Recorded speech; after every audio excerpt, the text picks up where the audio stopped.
আপনারা যেটা দেখতে পাচ্ছেন সেটা হচ্ছে ওমানের পাহাড়ি এলাকা, পাহাড়ের রাস্তা। আপনাদেরকে আমি দেখানোর চেষ্টা করব এটাতে যে পাহাড় কেটে কীভাবে রাস্তা তৈরি করেছে ওমানিরা। আসলে রাস্তার দুধারে দেখুন, সে মানে সিঁড়ির মতো করে ধাপে ধাপে ধাপে ধাপে দিয়ে এখানে দেখুন পাহাড়গুলা কাটা, এমনভাবে পাহাড়গুলা কেটেছে এবং কাটার পরে তারা রাস্তা নির্মাণ করেছে যাতে ভারী বৃষ্টি, ভারী বর্ষণ, পানির ভারী বর্ষণ হলেও যাতে পাহাড়গুলা ভেঙে না পড়ে। আপনাদেরকে আমি দেখাবো, এটা হচ্ছে মাস্কেট যাওয়ার যে সাইনবোর্ড। এখানে দেখুন সাইনবোর্ডে দিক নির্দেশনা দেওয়া আছে যে কিভাবে যেতে হবে। এটা তো সব দেশে দেওয়া থাকে। আপনারা দেখুন পাহাড়টা কিভাবে কাটা হয়েছে। পাহাড়টা এমনভাবে কাটা হয়েছে যাতে ভারী বৃষ্টি, বান, তুফান যাই আসুক না কেন যাতে পাহাড়ের মাটি রাস্তার উপরে না আসে, এমন সিস্টেমে তারা পাহাড়টাকে কেটে কেটে কেটে কেটে দেখুন কিভাবে ভাজে ভাজে ভাজে ভাজে কেটে এই রাস্তা পরিষ্কার করা হয়েছে। রাস্তার জন্য পাহাড় কেটে, বিশাল বড় বড় পাহাড় কেটে যে রাস্তাটা কিভাবে তৈরি করা হয়েছে সেই দৃশ্য আমি আপনাদেরকে এখন দেখাচ্ছি। রাস্তার দুই ধারে পাহাড় আর পাহাড়, পাহাড়ের বুক ছিঁড়ে বয়ে চলা এই রাস্তা। এটা হচ্ছে সোয়ার থেকে মাস্কেট যাওয়ার যে রাস্তা, ওই রাস্তাটা হচ্ছে এটা। আর রাস্তা বিশাল পাহাড়, বিশাল পাহাড় আপনারা দেখতে পাচ্ছেন রাস্তার দুই ধারে পাহাড় আর পাহাড়। যেদিকেই যাবেন শুধু আপনি পাহাড় দেখতে পাবেন। দেখুন রাস্তার দুই ধারে শুধু পাহাড় আর পাহাড়, পাহাড় আর পাহাড়। আর পাহাড় যখন শেষ হয়ে যাবে তখন আপনি দেখতে পাবেন যে মরুভূমি আর মরুভূমি।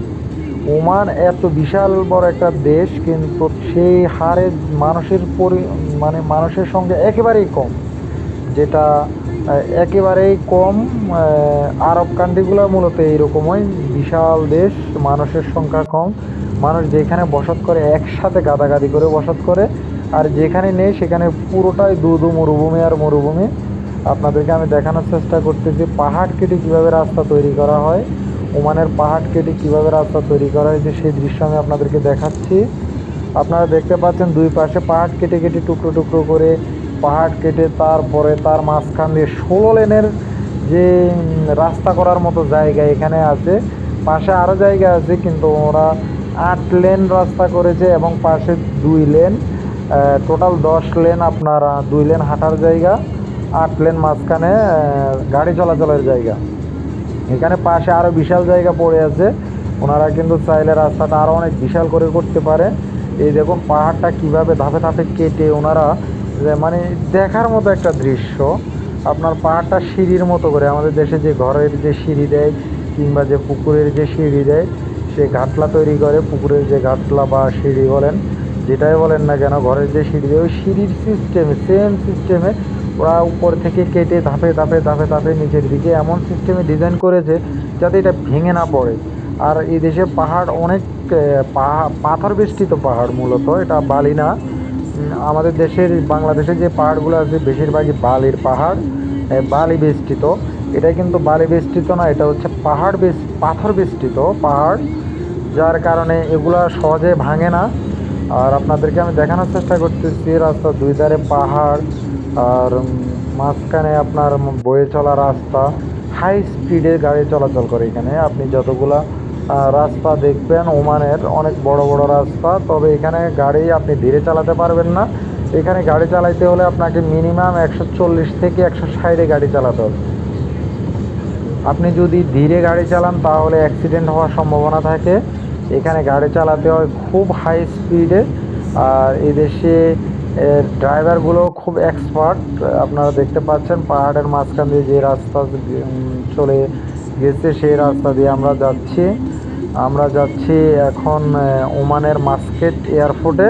তো যাওয়ার পথে আপনাদের জন্য ভিডিওটি তৈরি করা। সাথে একজন ওমানি আছে, আপনারা দেখতে পাচ্ছেন গাড়ির মিটারটাও দেখা যাচ্ছে 140-45 মিনিমাম গাড়ি চলাচল করে। আর একটু স্পিড বাড়ালে 160-70-এ ওনারা গাড়ি চালিয়ে থাকেন। তো এই দেশে আসলে গাড়ি ভাড়াও কম না, অনেক টাকা গাড়ি ভাড়া লাগে। ওই দেশের আসলে টাকার মান বাংলাদেশের টাকার সাথে হিসেব করলে বেশি মনে হয়, কিন্তু ওই দেশের টাকা যদি আপনি হিসেব করেন তাহলে কম। আবার যদি ওই ওমানের টাকাটা আপনি বাংলার টাকার সাথে অ্যাড করতে যান তাহলে মনে হবে যে বিশাল টাকা। ঠিক আছে, আপনি যদি সোয়ার থেকে মাস্কেটে যান তাহলে 6 রিয়াল 7 রিয়াল এমন নিবে, তাহলে বাংলাদেশে পরে পায় 21-2200 টাকা। কিন্তু যদি ওমানের হিসাব করেন তাহলে 6-7 রিয়াল এটা কিছুই না। ঠিক আছে, একদিনের ইনকামের টাকা। আপনার বাংলাদেশে যদি আপনি সাধারণত চট্টগ্রাম থেকে ঢাকা যান তাও আপনার একদিনের বেতনের টাকা লাগবেই, মিনিমাম 700-800 টাকা ভাড়া লাগে। তো ওই দেশের আর টাকার মান, টাকার যে মান, ওই টাকার মান হারে আসলে ভাড়া বাংলাদেশের টাকার সাথে যখন আপনি অ্যাড করবেন তখন মনে হবে বেশি, কিন্তু আসলে মূলত ভাড়া বেশি না। আর আপনি যেটা দেখতে পাচ্ছেন যে পাহাড় আর পাহাড়, আপনাদেরকে দেখানোর চেষ্টা করতেছি। এই যে মাত্র দেখালাম বিশাল বড় একটা লরি।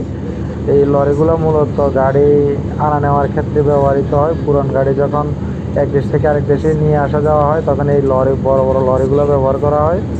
তারপরে বড় বড় পাথর, তারপরে বড় বড় লোহার কোনো বস্তু যখন আনা নেওয়ার কাজে বড় বড় লরিগুলো ব্যবহার করা হয়। আপনাদেরকে আমি দেখানোর চেষ্টা করতেছি, এটা হচ্ছে ওমানের রাস্তা। এই ওমানের রাস্তা দিয়ে যে আপনি চলাচল করবেন, এখানে দেখুন মানুষ কোনো হেঁটে তেমন কোনো মানুষ চলাচলই করে না। এখানে গাড়ির পথ, গাড়িতে মানুষ যাতায়াত করে থাকে। আপনাদেরকে আমি দেখানোর চেষ্টা করতেছি, দেখুন বিশাল বড় বড় পাহাড় রাস্তার পাশে, আর তার মাঝখান দিয়ে যে রাস্তা বয়ে চলেছে। ওমানি আর বাঙালির কথোপকথন হচ্ছে, এখানে কথাবার্তা বলতেছে ওনারা, কি অবস্থা, কি আসল বিষয়, এই দেশের পরিবেশ, প্রাকৃতিক পরিবেশ অথবা এই দেশের যে কালচার, সেই কালচার সম্বন্ধে কথা হচ্ছে। আর এখানে আপনাদেরকে আমি দেখানোর চেষ্টা করতেছি যে ওমানের যে রাস্তাঘাট কতটা ক্লিন, নিট অ্যান্ড ক্লিন যেটাকে বলা হয়, একেবারে পরিষ্কার রাস্তা এবং খুবই সুন্দর দৃশ্য ওমানের।